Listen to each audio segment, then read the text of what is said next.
오늘 저희 함께 나누실 하나님의 말씀 요엘서 3장 1절에서 13절까지의 말씀입니다.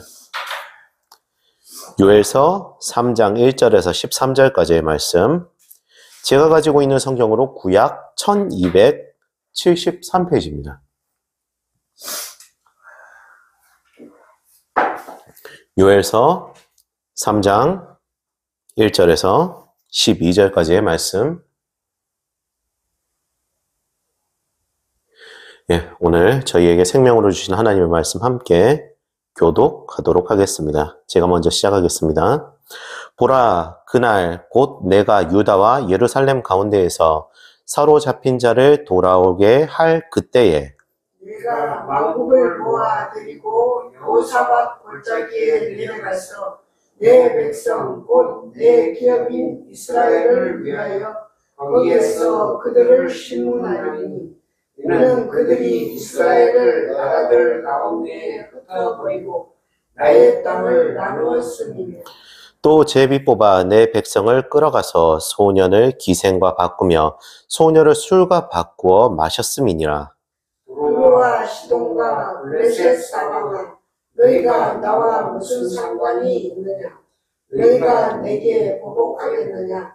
만일 내게 보복하면 너희가 보복하는 것을 내가 신속히 너희 머리에 돌리니 곧 너희가 내 은과 금을 빼앗고 진귀한 보물을 너희 신전으로 가져갔으며 또 유다 자손과 예루살렘 자손들을 헬라 족속에게 팔아서 그들의 영토에서 멀리 떠나게 하였습니다.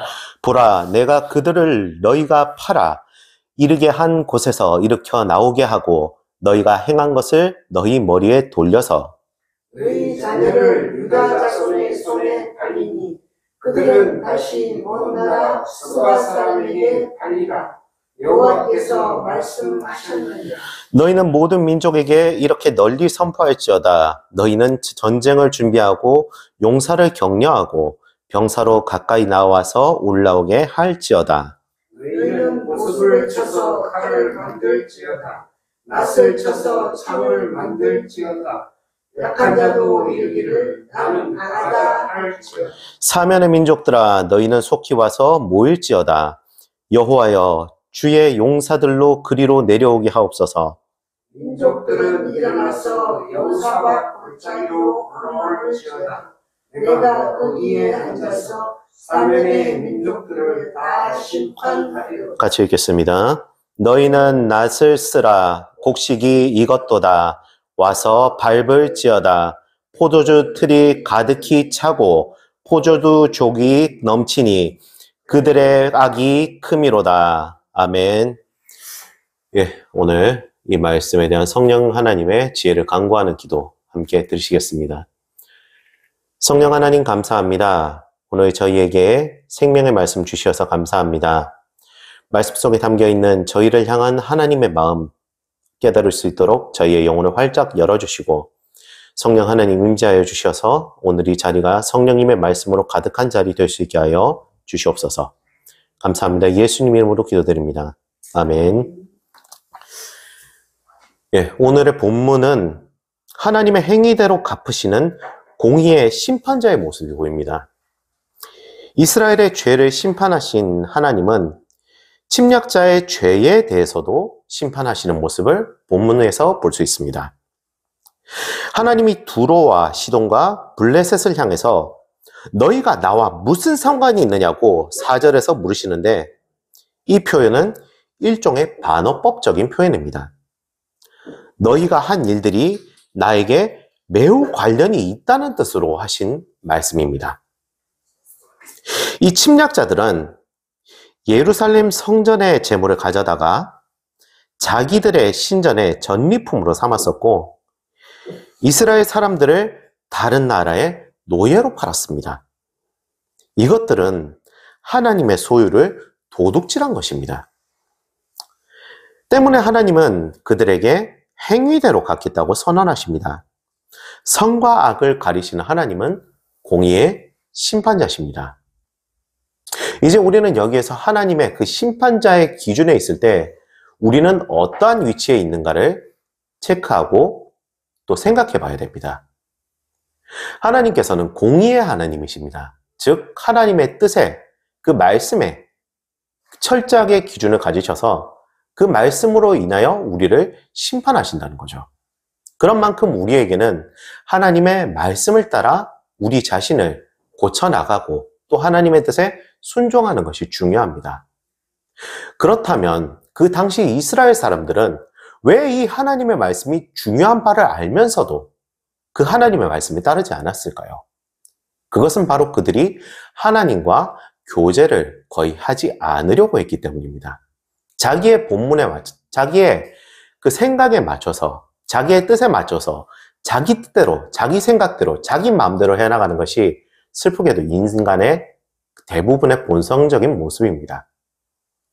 그런 만큼 하나님께서는 이런 인간의 본성적인 모습을 따를 것이 아니라 하나님의 말씀에 따라서 사는 첫 사람의 모습, 처음 지으셨던 모습을 되찾기를 바라셨습니다. 그렇기 때문에 하나님께서는 모세를 통하여서 그 성경을 기록하게 하시고 그 성경 기록자들을 통해서 우리에게 너희가 나를 닮아달라는 간절한 메시지를 보이시는 것입니다. 물론 그 과정은 쉽지 않습니다. 세상에 유혹들이 있고 또 오늘 본문에서처럼 이스라엘을 심판하는 심판자들과 그리고 인간에 의해서 그리고 또 다른 여러 가지 재난들에 의해서 그것들이 어렵게 이루어지지 않는 모습들, 또 이루어지기 어려운 모습들을 성경 곳곳에서 발견할 수 있습니다.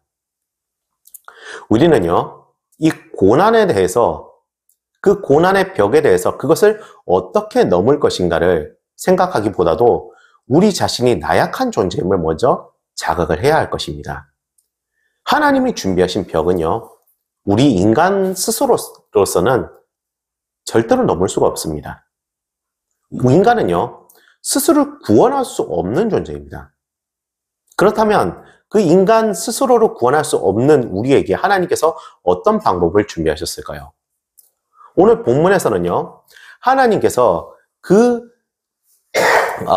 심판자들, 즉 침략자들에 대해서 하나님이 그들을 심판하실 것을 말씀하시고 계십니다. 하나님께서 그냥 도우시는가? 그것도 아닙니다. 오늘 본문 9절에서부터 보면은요, 하나님께서 준비하시는 모습을 보이시는데요, 바로 전쟁을 준비하시는 모습을 보입니다. 그것도 이스라엘 백성을 침략한 민족들을 심판하시기 위한 준비인 것입니다. 하나님께서는 본문에서 이방 민족들에 대한 전쟁을 선포하십니다. 이스라엘을 괴롭히던 두로와 시돈, 블레셋 족속들에게 그들이 그대로 한 대로 되갚아 주신다고 말씀을 하고 계십니다. 하나님께서는 하나님의 백성을 팔아넘기고 악한 짓을 일삼은 그들에게 심판을 예비하시는 모습을 보입니다.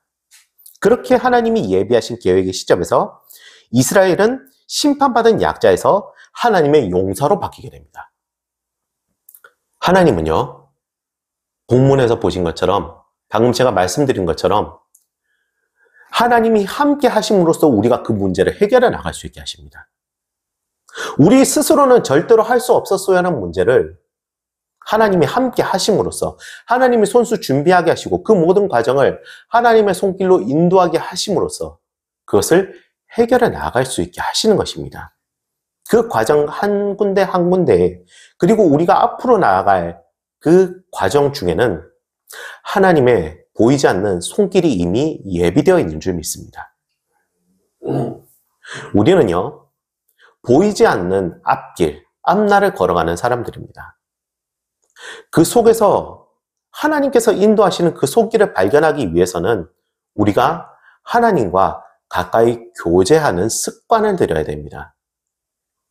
습관은요, 우리가 그냥 너무 쉽게 생각할 수도 있겠지만 이것이 하나하나 쌓였을 때 그 하나님과 평소에 함께 할 수 있는 놀라운 은혜를 누릴 수 있게 됩니다. 하나님과 교제하고 계십니까? 그것은 우리의 습관이 이미 하나님과 함께하고 있기 때문입니다. 하나님께서는 용사들을 준비시켜 나아가시는데요, 그 용사들을 준비하고 계신 이 전쟁은요, 건강하고 건장한 용사들뿐만이 아니라 약한 자들도 참여하는 대규모, 그리고 모두가 참여하는 하나된 한 몸의 자세로서 이루어지고 있는 것을 발견할 수 있습니다. 9절에서 12절에 걸쳐서 표현되어 있는 모든 민족, 사면의 민족이라는 표현은 이 전쟁이 모든 방향을 향한 것임을 선포하고 있는 것입니다. 우리는요, 우리의 일상을 보내는 한가운데에서도 참 많은 영적인 어려움을 겪을 때, 그리고 우리의 육적인 어려움을 겪을 때가 많습니다. 그런 그 과정 중에서 우리는 하나님의 손길을 늘 기대하면서 살아야 할 것입니다. 하나님께서는요, 본문에서 나타나셨듯 이스라엘 백성들을 모두 함께 하나로 엮으신 것처럼 우리 한 사람 한 사람도 하나님 안에서 하나가 되기를 원하고 바라고 계십니다. 하나님께서는요, 직접 그 손으로 쓰실 수 있으시지만 우리 이스라엘 백성들, 우리 하나님의 사람들, 그 한 사람 한 사람을 통해서 하나님 자신의 모습을, 하나님 자신의 능력을 드러내는 것을 너무나도 기뻐하고 즐거워하십니다. 내 자식이 이 정도로 뛰어나, 내 자식이 이 정도로 나의 말에 순종하는 백성들이야, 내 자식이 이렇게 나의 말을 들었어라고 하나님 자녀로서 우리가 순종하는 모습을 원하고 바라고 계신 것입니다. 우리는요, 하나님의 손길에서 노임받을 수 없는 존재들입니다. 그 노임받았다는 그 순간에서부터 우리는 하나님과의 관계뿐만이 아니라 우리의 영의 기준이 하나님이 아닌 나로서, 땅 속에 있는 나로서, 죽을 수밖에 없는 나로서 계속해서 이 땅에서 맴돌다가 그저 안타깝게 아무것도 바라지 못하는 채로 죽는 그런 안타까운 죽음을 맞이할 수도 있는 것입니다. 우리의 중심에 하나님이 계십니까? 하나님께서 나를 인도하시는 삶을 살고 계십니까? 우리가 이제 그 하나님의 손길에 함께 손잡고 나아가는 그런 하나님의 자녀, 그리스도인이 되어야 하는 줄로 믿습니다. 3장에서요, 하나님이 여호사밧 골짜기에 열방 심판의 보좌를 펼치시는 모습은 2장 1절에서 표현되었었던 이스라엘을 통해 심판의 나팔을 불던 모습과 대조를 이루고 있습니다. 2장 후반부에서 곡식과 새 포도주가 이스라엘의 회복을 나타냈었다면 오늘 본문인 3장에서 표현되는 익은 곡식, 넘치는 포도주는요, 이와는 정반대로 열방에 넘치는 죄악을 표현하고 있다고 이야기합니다. 나슬스라는 표현은요, 심판의 때가 다가온 것을 이야기합니다. 바로 모든 것을 마무리하는 하나님의 심판인 것입니다. 전쟁은 하나님의 심판의 과정입니다. 하나님은 열방의 주권자시며 최종 심판자십니다. 하나님께서는 우리를 이 세상의 거룩한 용사로 부르시고 악과 싸워 이길 힘을 주실 줄 믿습니다. 나는 연약합니다. 나 자신은 정말 보잘것없는 존재입니다. 그렇지만 그 연약함과 보잘것없는 것이 바로 은혜입니다. 왜냐하면 나의 부족함으로부터 하나님이 채우시고 하나님이 일하시며 하나님의 역사가 시작될 것이기 때문입니다. 하나님께서는 우리를 통해 세상을 심판하겠다고 하십니다. 그렇기 때문에 우리가 하나님의 국가는 하나님의 용사로 서야 되는 줄로 믿습니다. 하나님께서는 그런 용사들을 신령과 진정으로 예배하는 자들을 찾으신다는 요한복음 4장 23절, 24절의 말씀으로 부르시고 계십니다. 우리가 진정으로 예배하며 나아갈 때에 하나님께서는 우리를 그 용사로 부르시는 줄로 믿습니다. 그 용사로 완성시켜 나가시는 줄로 믿습니다. 그러나 하나님께서 부르시는 이 용사의 조건을 잊지 마시기 바랍니다. 하나님께서는요, 하나님이 쓰시고자 하는 자를 부르신다는 것입니다. 이 부르심에 응하는 자, 이 부르심에 나아가는 자 되시길 바랍니다. 이 부르심의 모습은요, 참 다양한 모습으로 나타납니다. 어떤 사람은 과학자로서 하나님의 그 쓰임에 쓰이기도 하고요. 어떤 사람은 교사로서, 어떤 사람은 소설가로서, 어떤 사람은 방송인으로서, 그리고 어떤 사람은 가수로서 그 하나님의 용사의 모습을 세상에 보이고 있습니다. 하나님께서 사용하시는 사람들은요, 그저 단 하나의 모습으로만 이루어지지 않습니다. 모든 자리에서 놓으시는 그 하나님의 하나하나의 적절한 배치하심에 따라서 그 사람들을 하나로 엮으셔서 하나님의 능력을, 하나님의 모습을 드러내는 것입니다.